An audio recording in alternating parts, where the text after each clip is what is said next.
This is a stimulus update and daily news report. Got some important update to share with you. Gas prices have been going up the past 15 days and could go up higher for a longer period. I'll let you know what's going on with that and how it affects your wallet. Bernie Sanders goes off saying that the American people deserve much better. I'll play the latest video clip of Bernie Sanders. When it comes to stimulus checks, we'll talk about the new hero stimulus checks, which are going out to certain Americans, and millions of Americans have until next week to claim 3 direct payments worth up to $1,300. And don't get your hopes up if you were counting on student loan forgiveness. Looks like there are more delays due to mounting lawsuits. It'll give you some other important updates as well. Hope you're having a more than mundane Monday. If you appreciate the fact-based, fast-paced updates, hit the like button down below and subscribe to the channel if you appreciate the daily updates, how I get straight to the point. Let's get straight to the point here. Up to 4.1 million households still owed $3.7 billion in stimulus payments. Is yours one of them? So if you have not received any stimulus checks, looks like you still have time to claim them, and $3.7 billion still owed. That's a lot of money. So if you know anyone who didn't collect it, it is still not too late. You can still collect your stimulus checks that you are owed. You just have to file some paperwork and you could still get it. So spread the word on that. And then Bernie Sanders saying jobs report spark online frenzy, workers deserve dignity. And Bernie Sanders saying a few more other things, that the American people deserve a better country, a better economy, and things should be a lot better off than what it is right now. Take a look at what Bernie Sanders has to say. When we talk about what's going on in this country, let's start off by taking a look at the state of our economy. And what you'll find is that the economy is doing great. It's doing fantastic for the people on top, but not so good for the middle class, for working families, for the vast majority of our people. In case you haven't noticed, you're living in a rigged economy in which the rich and powerful are doing phenomenally well while working people are falling further and further behind. Today, while some 60% of our people are living paycheck to paycheck, just trying to pay the bills, the billionaire class has never, ever had it so good. Unbelievably, while tens of thousands of workers died going to their jobs during the pandemic, doing what they were asked to do, the billionaire class became $2 trillion richer during that same period. Today, while the price of healthcare is soaring, 3 people, 1, 2, 3, own more wealth than the bottom half of American society, which is 165 million people. 3 people, more wealth than 165 million people. We now have more income and wealth inequality than at any time in the history of our country.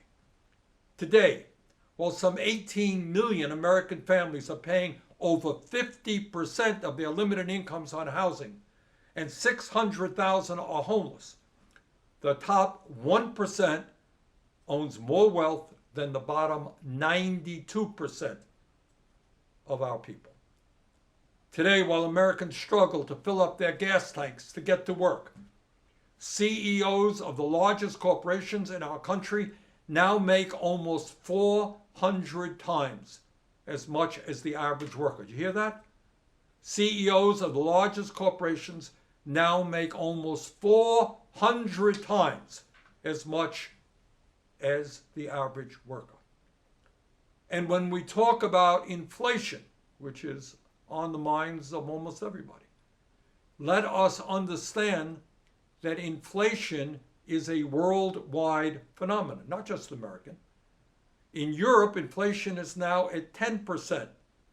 In America, while much too high, inflation is at about 8.2%. And when we talk about inflation, here is the ugly truth. Corporate America, with their extraordinary greed, is using the pandemic, the global supply chain crisis, and the horrific war in Ukraine to charge Americans outrageously high prices, all the while they make record record-breaking profits. This is what's going on. While the price of gas has soared, the 5 big oil companies made $59 billion in profits during the second quarter of this year alone, one quarter. And they're spending $88 billion on stock buybacks and dividends to exclusively benefit their wealthy shareholders. That's the oil companies.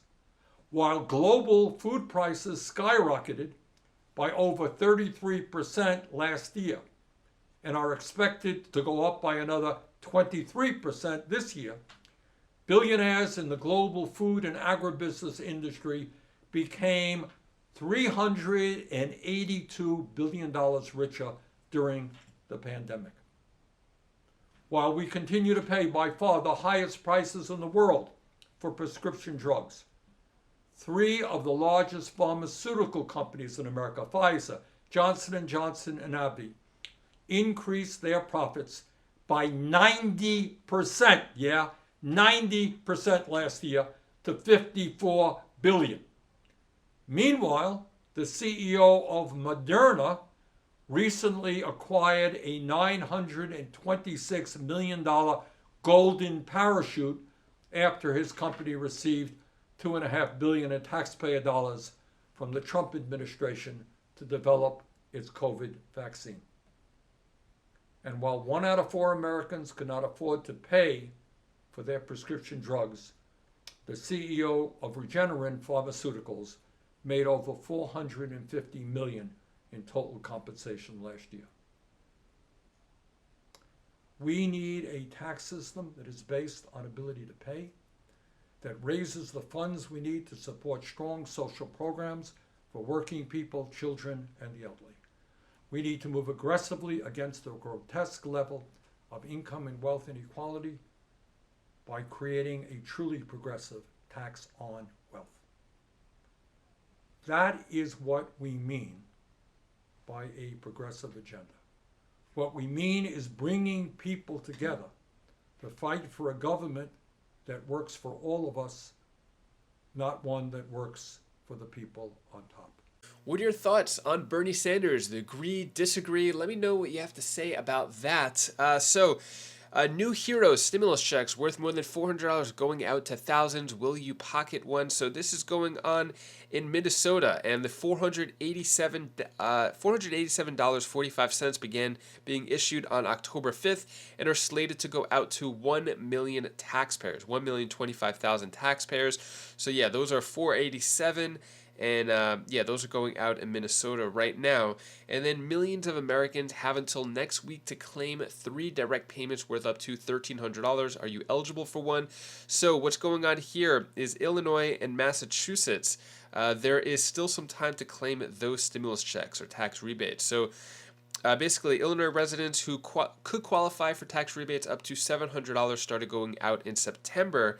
However, you have until October 17th to file your taxes in order to completely qualify. So if you haven't received it yet in Illinois and you want to get these checks, you have to file your taxes in order to get those checks.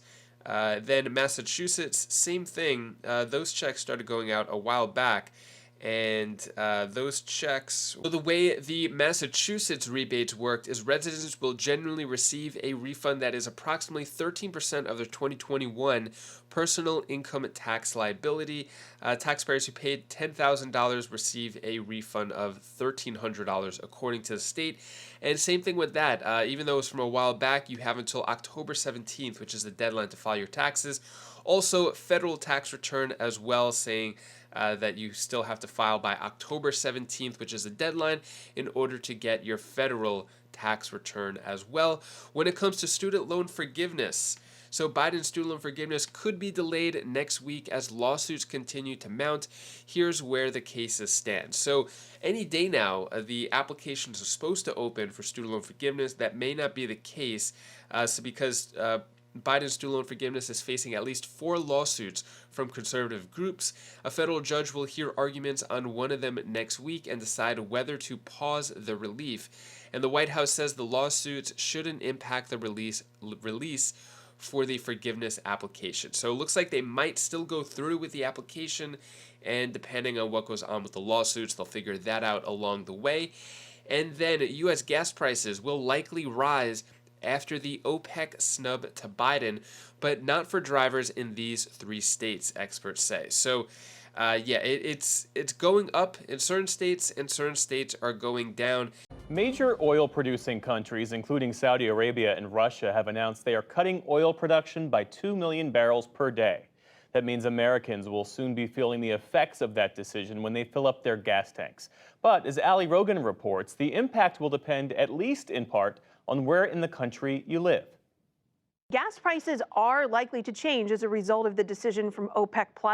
That's the group of 23 oil exporting countries who meet regularly to decide how much crude oil will be produced.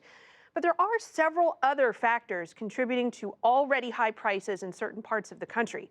Here to break it all down for us is Patrick DeHaan, head of petroleum analysis at Gas Buddy.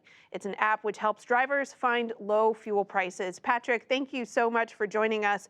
In general, we've been seeing gas prices tick down throughout a lot of the country, but there are some major exceptions to that, especially with places like California and the Great Lakes region. And of course, those are major population centers. So can we first talk about why prices were ticking back up in that part of the country? Yeah, that's right. For the past few weeks, an onslaught of refinery issues, both in the West Coast and the Great Lakes, has pushed gas prices up tremendously in areas of California. Some stations have risen their price $1 to $1.50 a gallon based on those refinery shutdowns, which has brought supply to its lowest level in the West Coast in 10 years. Two refinery issues in the Great Lakes as well has sent gas prices up 50 cents to $1 a gallon in that region. And when you say refinery issues, what are we talking here? We know that sometimes refineries have to go offline for some scheduled maintenance, but what was happening in these cases? Well, kind of a variety of both of those. That is, refineries generally do maintenance in the off-peak times of year. With summer behind us now, several refineries are undergoing seasonal maintenance. That's normally not a problem, but in California and the Great Lakes situations, it's the unexpected issues that can arise, akin to getting a nail in your tire when you're taking a road trip or a rock in your windshield. These can be minor issues, but put together, it greatly limits the ability for refineries to produce gasoline. So it's planned maintenance, but more so the unexpected outages, 4 of them in California alone, that have caused prices to soar. And so you add to that the OPEC plus news. How is that going to compound what those parts of the country are feeling in terms of gas prices? Well, as a result of the OPEC decision to cut oil production, I expect that the national average could rise 10 to 30 cents a gallon. What it's going to do, though, in the Great Lakes and West Coast is something that many probably don't expect. That is, the refinery issues I described have started to improve. So prices in the West Coast and the Great Lakes are likely to drop, but by not as much due to that OPEC decision. And then what about the rest of the country that we left out when we're talking about those specific regions? You just mentioned the prices are likely to increase. So how are those regions of the country going to be affected? Well, we're already starting to see some of these regions go up in price, and that's because oil prices had expected this OPEC decision. Oil prices now almost $15 a barrel higher than last week, and that's causing prices to rise in areas of the Rockies, the South, the East Coast, and Northeast. I expect the total increase to be somewhere in the neighborhood of 10 to 30 cents a gallon. Some areas have already seen that and could go a little bit higher in the week ahead. Yeah, so let me press you on that. I mean, how much do you expect prices to continue to rise, given what you just said, that some of these increases have already been baked into what we're seeing at the pump?